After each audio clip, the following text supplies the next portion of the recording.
What's going on, YouTube? Back at it again with another fucking video. Today's video, I'm going to be showing y'all how to make music on FL Studio. Pretty much, I'm going to be showing y'all the basics and shit. You know, how to get your beat, how to use Auto-Tune Pro. Which, don't worry, bro. Just hit me up on my Discord, bro. I got you with the free Auto-Tune Pro, bro. I'm gonna show y'all all that in today's video, so let's just get right into it, bro.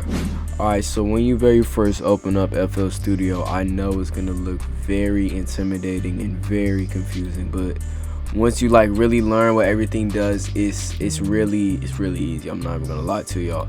Alright, so this is what I usually do as soon as I put a beat in FL Studio. What you wanna do is double click the beat, and then right here where it says track, it really doesn't matter where you put the track. It's just where it's more convenient for you.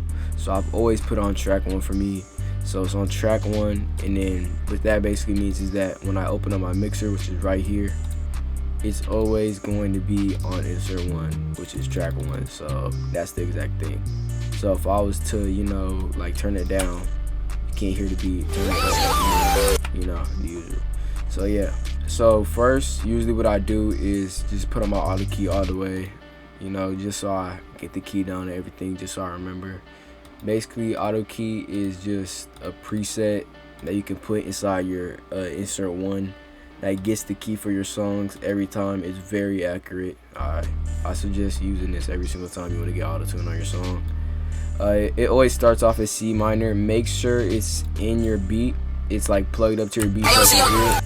When you see these little lines, that means it's working. If it's not doing that, then you didn't double click it and do what I said earlier.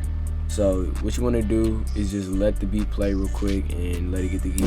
So as y'all see, I let it rock for a little bit, you know, just a little tiny bit, just in the intro a little bit, and I got the key E minor. So I'm gonna press send to auto tune. I don't have any auto tune hooked up right now, but what that would do, if I had Auto Tune Pro like right here, let's just say, as you can see, the key is on C. I press send to auto tune, and now when I click on it, as you can see, it's E minor now, so everything's good. So now it's tracked up to the key, and I'm gonna just show you how to put presets in and shit. Alright, so I got the beat in there, everything is in insert 1. Now we're gonna focus on your presets, and depending on where you get your presets will actually determine where it's gonna be. But if you download them on YouTube, they're most likely gonna be in your downloads in these little folders.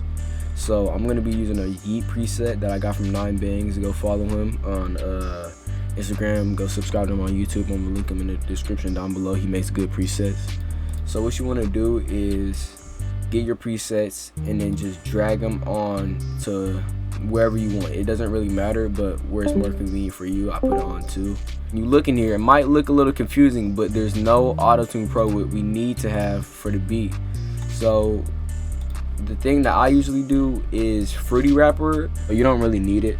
So what I do is just hover over replace, and then I go to Auto-Tune Pro, and I just click on it, and now I have Auto-Tune Pro on that, and I do the same thing for the ad-libs. Replace Auto-Tune Pro. And now, like how I showed y'all earlier, just go to auto key. You already know what the key is. It's E minor. So E minor, send to auto tune, and now I should have auto tune on everything. Alright, now we're gonna focus on what to do with the auto tune. Alright, I know it might look a little confusing, but really it's really simple. You don't really have to worry about any of this. The main 2 things I suggest you worry about is the retune speed and the humanize. What I usually do when I make songs with auto-tune, I put the retune speed not at 0. I put it at usually around 7 or 3. That's like a good retune speed. It just makes it sound more, it makes it like more flower. It makes it flow better whenever you sing in a song. So, and then humanize, you already know what humanize is. It makes you sound more human, so you don't sound like a robot trying to sing those high notes. So now that we did that for my main, we're gonna move on to my ad-lib Auto-Tune Pro, and we're gonna do the same exact thing and keep the things exactly the same, so we have the same exact thing. Alright, now we're gonna get into the recording. Alright, recording is very simple. It does not matter where you do this at. Just go on one that doesn't have a preset. Do not record on your preset. It sounds absolutely awful. Just trust me, bro. Do not record on your preset. What you want to do is press wherever you want to record. Press this little gray circle at the bottom to make it red. Alright, that means you're recording with this now. And to make your mic go in, you want to press none and then press N1. So now, as you can see, I'm recording. You can see that. And usually this green knob will be on, so you can hear yourself. Usually when you're making a song, you don't really hear yourself because it kind of messes up. It kind of sounds like you have a delay. So I usually click the little green arrow above it. Only on this one, not on any of the presets, because that makes it so you can't hear them. So I'm going to click off so I can't hear myself, and now I'm ready to go to record. Alright, now the last part, the recording process. Alright, this is the most easiest part in the whole entire FL Studio thing. Alright, it's either you press R to make this red, or you just press it by clicking it. It doesn't really matter, but I usually press R. When you press R and press space, as you can see, my microphone is now recording and it's making sound. So now that I have my, just recording in there, I'm gonna press off R so you don't record when you press it again, because that will happen. You don't want that to happen. What you want to do is double click the sound and put it in the track where you have your preset, where you have your main or your ad-libs or whatever you want it to be. Alright, so my main is in my second, mixer, right? So I'm going to put it in track 2.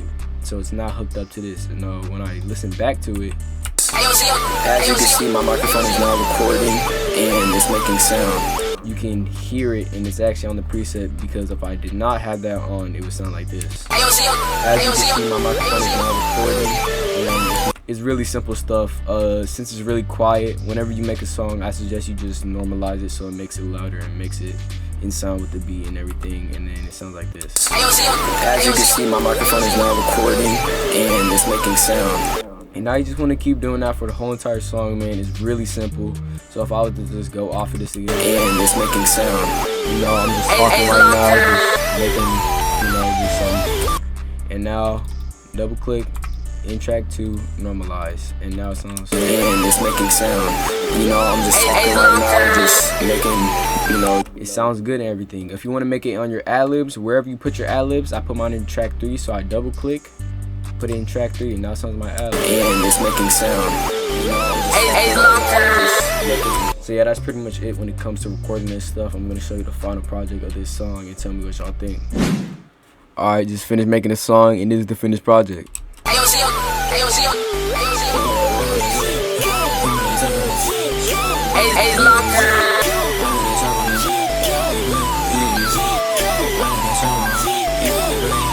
Yeah, only alone my shoes, gang. You and I talking, no shoot you, yeah. If